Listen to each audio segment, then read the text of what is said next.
जो हमारे घर के पास छोटे छोटे पपीज हैं उनकी आवाज़ आ रही थी। मुझे डर लग रहा है कहीं ओलों से उनको चोट ना लग गई।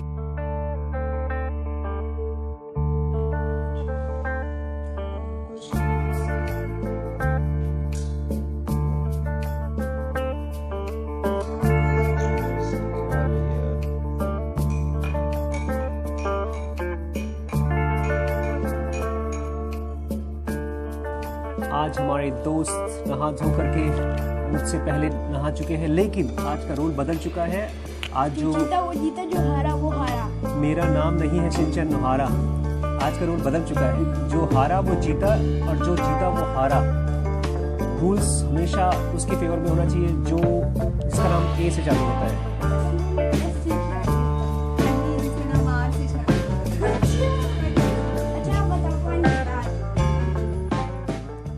जीता, ये सब मोह माया है। जीता हारना के चक्कर में क्यों पड़े रहते हैं हम लोग। ठीक है, आप भी मत करो, मैं जीत गया सिंपली। मैं तुम लोगों को इस बोझ के चक्कर में नहीं डालना चाहता कि तुम लोग इस जीत का बोझ बहुत भारी होता है। लोग फिर हमेशा एक्सपेक्ट करते हैं कि तुम ही जीतो, तुम ही जीतो। इसलिए हारना कभी कभी अच्छा है। जैसे दाग अच्छे होते हैं ना। आप हार जाओ। बेचारे मेरे लाख समझाने के बाद भी मौसी नहीं मान रही है। बेचारा वीरू, कैसे उसकी शादी होगी। क्वेश्चन है कि स्पिरिचुअल बुक्स को पढ़ने से अपनी स्कूल की पढ़ाई या प्रोफेशनल पढ़ाई करने का मन नहीं करता। ऐसा नहीं है, इसको थोड़ा सा और ध्यान से देखिए। पढ़ाई करने का मन नहीं करता क्योंकि हमको चीज़ें समझ में नहीं आती। ऐसी कोई भी चीज़ जो समझ में नहीं आती है उसमें हमारा माइंड और गहरे नहीं जाना चाहता, और जब गहरे नहीं जाना चाहता तो उसको जॉय नहीं होता पढ़ने का। किसी भी सब्जेक्ट में, चाहे मैं स्पिरिचुअल बुक पढ़ूं, चाहे ज़ेनोगा पढ़ूं, चाहे गीता पढ़ूं, हमारे माइंड में एक न्यूरॉन्स का एक गुच्छा होना चाहिए उस सब्जेक्ट के बारे में। कम से कम बेसिक्स क्लियर होना चाहिए। क्लियर होना चाहिए का मतलब क्या है कि आप उस सब्जेक्ट के बारे में जो चीज़ें चाहिए, एक फ्रेमवर्क होता है, एक फाउंडेशन होता है। जब तक वो नहीं होगा आपके पास, तब तक आप नहीं समझ पाएंगे। इसलिए जिस सब्जेक्ट के ऊपर आप पढ़ाई करना चाहते हैं, जिसमें आपका मन नहीं लगता, उसमें खोजिए कि आप क्या चीज़ें हैं जो बेसिक्स हैं जिसको आप क्लियर नहीं कर पा रहे हैं, और फिर पढ़ने में मन लगेगा। दूसरे की गलतियों को कैसे इग्नोर करें। बहुत कोशिश किया, बहुत सब प्रैक्टिस कर लिया, लेकिन फिर भी पॉसिबल नहीं हो पा रहा है इग्नोर करना किसी को। थोड़ा सा अपने आप को देखिए कि आप किस चीज़ में इंटरेस्टेड हैं, अपने लाइफ में या उसकी लाइफ में। थोड़ा सा देखिए अपने आप को।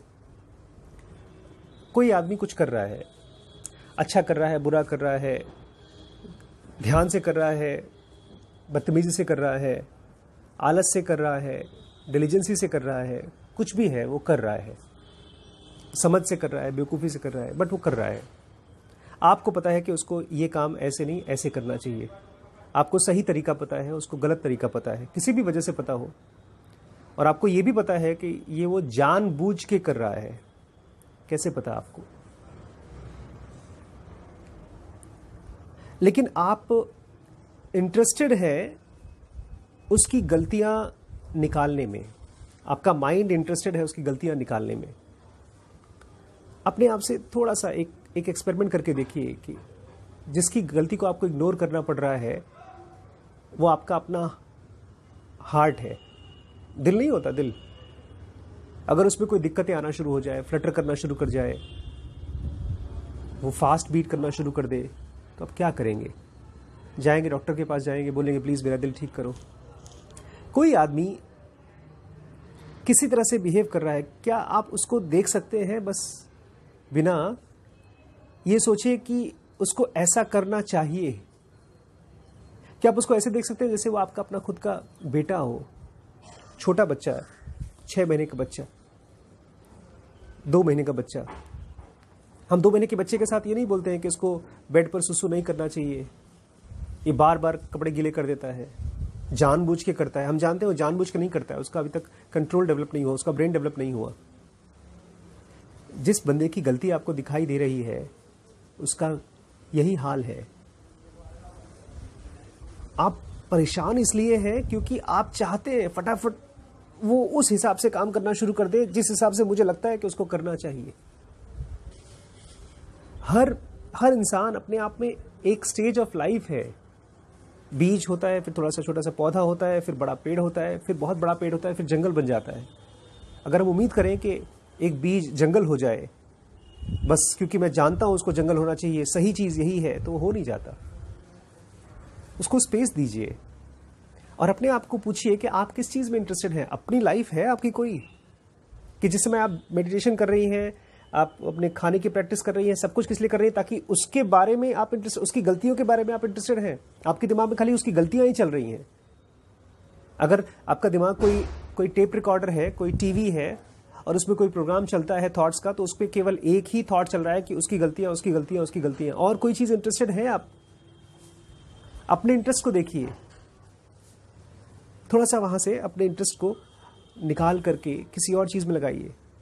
मेरे घर में तो कोई आदमी कुछ भी करता रहे, अगर मैं अपना ज़ेनोगा बना रहा हूँ, वीडियोस बना रहा हूँ, मैं किसी के साथ काउंसलिंग कर रहा हूँ, तो सबसे इंपॉर्टेंट चीज़ वही होती है। एक बहुत छोटी सी सुंदर सी कहानी मैंने कल किसी से बताई, लैला मजनू की कहानी है। मजनू लैला की याद में ऐसे ही पागल की तरह यहाँ से वहाँ चल रहा था।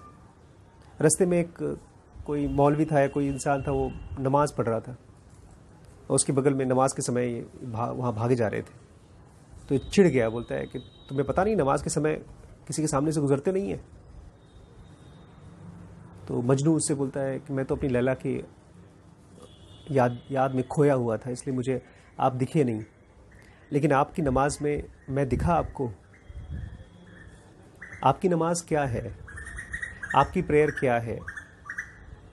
अगर किसी इंसान की कोई गलती आपके अंदर की प्रेयर को, आपके अंदर की पीस को, आपके अंदर के प्रैक्टिसेस को डिस्टर्ब कर सकती है, तो और गहरा करिए, अपने साथ ज़्यादा टाइम स्पेंड करिए। जो भी काम सोच रहे हैं, उसकी जो भी गलतियां आप सोच रहे हैं, उसको मान लीजिए कि वो सड़ चुका, ख़राब हो चुका, अब वो आपके पास नहीं मिलेगा, वो होगा ही नहीं वैसा। छोड़ दीजिए उसको। इसी को अटैचमेंट बोलते हैं। दूसरों की गलतियों को पकड़ करके रखना, इसी को अटैचमेंट कहते हैं। मेंटली उस चीज़ को त्याग कर दीजिए, दान दे दीजिए उसको। ऋषि मुनि दान देते हैं, अपने कर्मों का फल दान दे देते हैं। आप अपने घर का जो भी कर्म जैसा होना चाहिए, उस फल को दान दे दीजिए। दोस्तों मौसम बहुत अच्छा हो गया है, लेकिन यहाँ पे अभी मुझे जो हमारे घर के पास छोटे छोटे पपीज हैं उनकी आवाज़ आ रही थी। मुझे डर लग रहा है कहीं ओलों से उनको चोट ना लग गई हो। हम लोग तो एक्साइटमेंट में बहुत खुश थे, बट अब मुझे चिंता हो रही है उन छोटे पपीज की। शाम को देखेंगे कैसे हैं।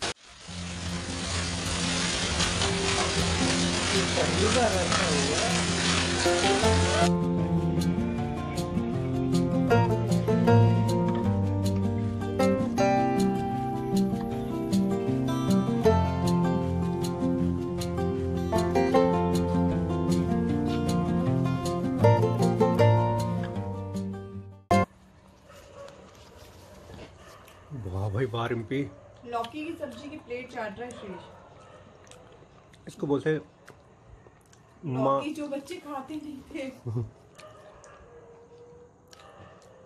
तो टिकटॉक क्या कंपटीशन करेगा यूट्यूब